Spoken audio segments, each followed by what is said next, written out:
अगर आपके hair products भी एक्सपेंसिव है और बाल भी ठीक नहीं हो रहे, फ्रिजी, ड्राई या ऑयली रहते हैं, तो प्रॉब्लम आपकी हेयर पोरोसिटी हो सकती है, आपके प्रोडक्ट्स नहीं।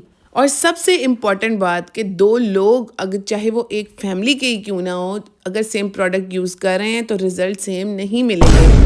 आज इस वीडियो में आप जानेंगे कि आपको कैसे पता चलेगा कि आपके हेयर किस पोरोसिटी के हैं और आप किस तरीके से उनको पहचान सकते हैं और उन पे कौन से प्रोडक्ट्स अप्लाई करना बेहतर रहेगा। अस्सलाम वालेकुम, welcome and welcome back to Binish family.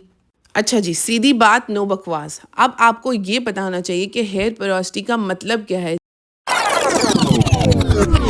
आपको ये बताना चाहिए कि आपके बाल कितना मॉइस्चर एब्जॉर्ब करते हैं और कितनी देर तक वो आपके बालों के अंदर रहता है, ताकि आपके बाल ड्राई ना हो। ये है जी एक हेयर स्ट्रैंड। अब हेयर स्ट्रैंड की जो आउटर लेयर होती है ना, उसको कहते हैं क्यूटिकल। अब सारी गेम ना यहाँ से स्टार्ट होती है कि क्यूटिकल ओपन है या बहुत ज़्यादा क्लोज हैं या नॉर्मल है। अब सवाल ये है कि हमें घर बैठे बैठे कैसे पता चलेगा कि हमारे क्यूटिकल क्लोज हैं, ओपन हैं, नॉर्मल हैं। ये हम कैसे जान सकते हैं? परेशान ही होना, मैं हूं ना, मैं आपको बताऊंगी।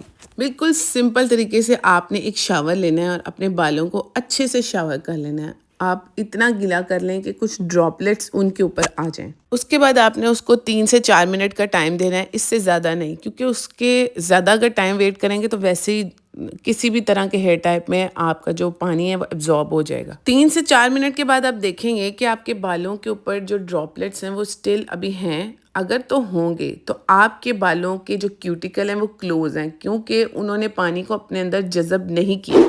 ऐसी सिचुएशन में जब आपके बालों के क्यूटिकल्स क्लोज हैं तो इसका मतलब है कि आपकी हेयर पोरोसिटी लो है, यानी कि जो भी आप अपने बालों पे अप्लाई करते हैं वो इजीली आपके बालों के अंदर नहीं जाता।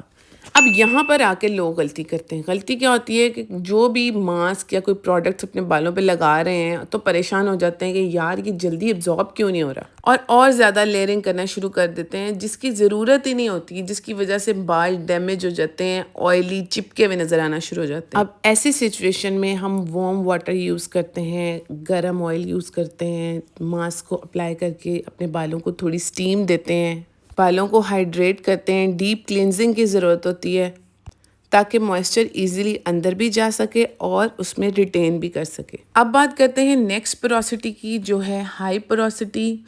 और ये जो है लो पोरोसिटी से बिल्कुल डिफरेंट बाल होते हैं।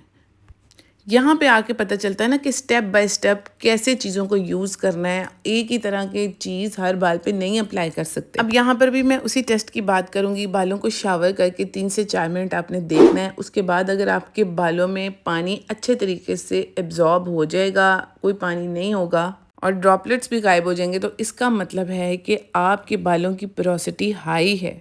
अब हाई का क्या मतलब है कि इसके क्यूटिकल ओपन है, जितना जल्दी मॉइस्चर अंदर जाएगा उतना ही जल्दी बाहर भी आ जाएगा, उसके अंदर ठहरेगा नहीं। और जब बालों में मॉइस्चर ही नहीं होगा तो फ्रिजी हो जाएंगे, ड्राई हो जाएंगे, रफली नज़र आना शुरू हो जाएंगे, जिसकी वजह से हमें उस तरह की चीज़ें यूज़ करनी पड़ेंगी कि हमारे बाल नॉर्मल लगें।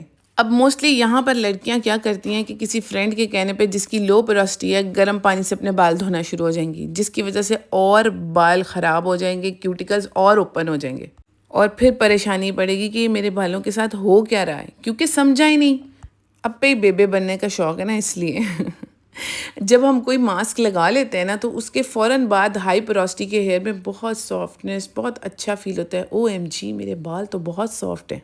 लेकिन क्यूटिकल ओपन होने की वजह से जब वो मॉइस्चर निकल जाता है, बाय बाय कह देता है, तो फिर टेंशन होती है, बाल टूट रहे हैं, ये हो रहा है, वो हो रहा है। स्पेशली जब ज़्यादा डाई किए हों या हीटिंग टूल्स अप्लाई किए हों या और जो केमिकल्स अप्लाई किए हों, उससे ये बहुत ज़्यादा अफेक्ट होते हैं। फिर बहुत ध्यान के साथ इनके जो प्रोडक्ट्स हैं ना, उनकी सिलेक्शन करनी पड़ती है, क्योंकि इनके लिए ज़्यादा ऑयली बटर क्रीम्स जो ज़्यादा देर तक प्रोडक्ट स्टे कर सकें वो इफ़ेक्टिव होते हैं, सीरम्स वगैरह भी। And then we have misbalanced medium porosity, ना ज़्यादा नखरे ना ज़्यादा प्रॉब्लम्स।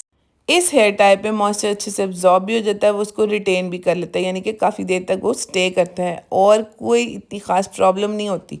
लेकिन इसका मतलब ये नहीं है कि इसको किसी भी तरीके से ट्रीट करते जाएं, ये डैमेज भी हो सकते हैं। अच्छा जी, अब आते हैं उस टेस्ट पर जो लिटरली इंटरनेट ने सबको सिखा दिया है। जैसा कि आजकल मौसम की वजह से सबके बाल तो बहुत टूट रहे हैं, तो आपने एक हेयर स्ट्रैंड लेना है, पानी में डिप करना है उसको और 3-4 मिनट वेट करना है। अगर फ्लोट कर रहा है ऊपर ही है तो फिर लो पेरोसिटी, और अगर सिंक कर गया तो हाई पेरोसिटी। लेकिन एक बात मैं आपको ज़रूर बताऊंगी कि ये कोई ऑथेंटिक टेस्ट नहीं है। आपको अपनी बालों की नेचर अपने खुद से फील करनी होगी कि कितना मॉइस्चर आपके बालों में ठहर रहा है और कितना जा रहा है। यानी कि आपको अपनी बालों का पहले बिहेवियर चेक करना होगा कि ये वेट होने में कितना टाइम लेते हैं। उसके बाद चाहे अगर आप कोई प्रोडक्ट ही अप्लाई करें, चाहे वो कोई ऑयल ही क्यों ना हो, तो आपको ये नोटिस करना है कि कितने देर में आपके बाल ड्राई हो जाते हैं।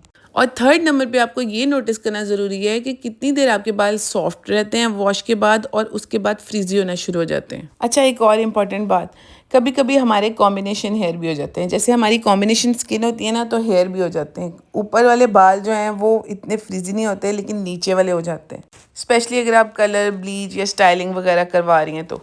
हाँ जी, तो अब आपने मुझे बताना है कि आपके बाल लो, मीडियम या हाइपरोसिटी के हैं या फिर कॉम्बिनेशन हैं। और आपने मुझे कमेंट्स में ये भी बताना है कि आपको बालों से रिलेटेड क्या प्रॉब्लम्स हैं। मैं ज़रूर कोशिश करूँगी कि अपनी वीडियोस से आपकी सारी प्रॉब्लम्स दूर करूँ और आपको गाइड करती रहूँ कि कौन सी हेयर टाइप पे कौन से प्रोडक्ट्स अप्लाई हो सकते हैं कम से कम पैसों में।